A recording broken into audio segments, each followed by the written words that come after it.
Water?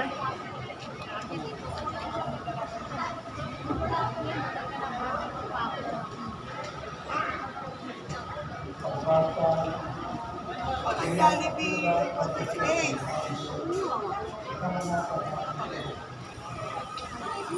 Naman niya ako. Saan ka nasira na beauty namin?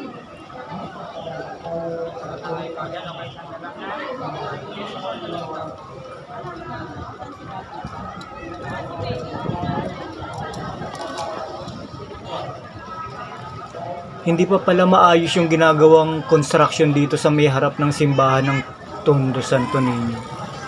Sana bago man lang nagpiesta dito, nilinis nila yung kino-construction dito. Dapat naisip nila na alisin muna yung harang na yero dito sa ginagawa nilang construction.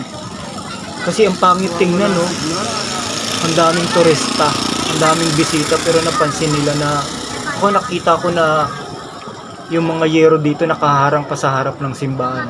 Oo, maganda sana kung natapos yung ginagawa nilang plaza dito. Bagong plaza to sa harap ng simbahan ng Santo Niño.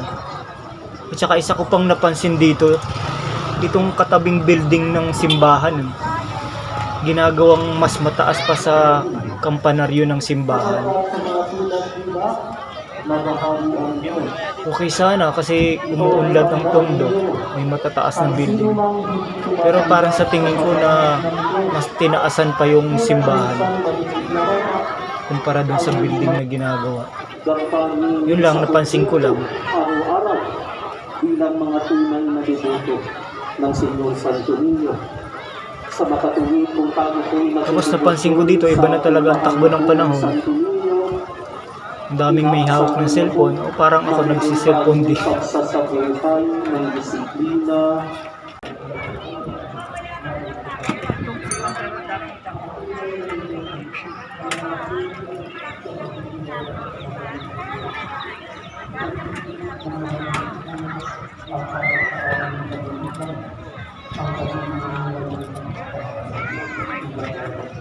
At hindi natusulog ng hungkag ang mga tiyanan.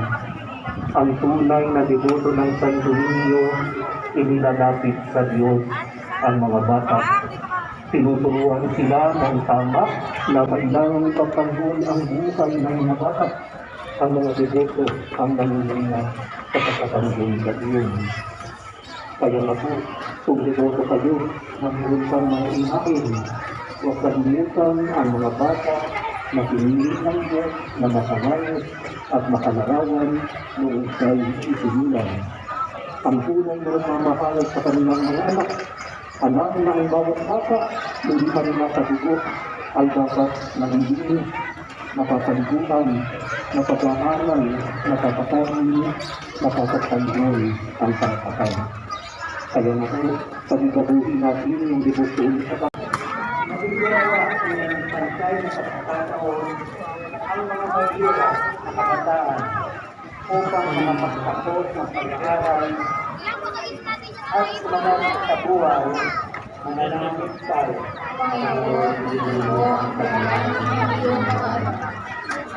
Para sa mga kabataang pinabayaan ng kanilang mga magulang, makatagpo na sila ng tao ng mga kanilang kaluluwan, nagkakaroon ng magkakaroon sa kanila. Nanalangin tayo.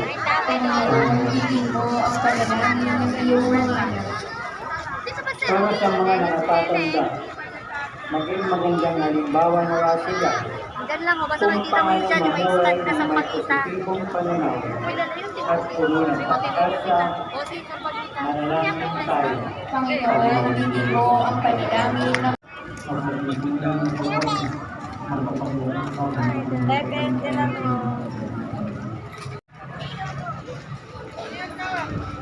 Napag-iisip lang ako, yung mga taong sinaluma pa ang mga tao, ano kaya ang tinitinda nila sa labas ng simbahan? Kasi ang mga tinitinda dito puro ano na panahon na natin. Pero parang hindi rin nabago kasi may mga abubot sila dito. May mga pagkain. May mga malagkit na merienda. Siguro ang mga damit ng panahon noon hindi pa ganyang katitingkad ang mga kulay.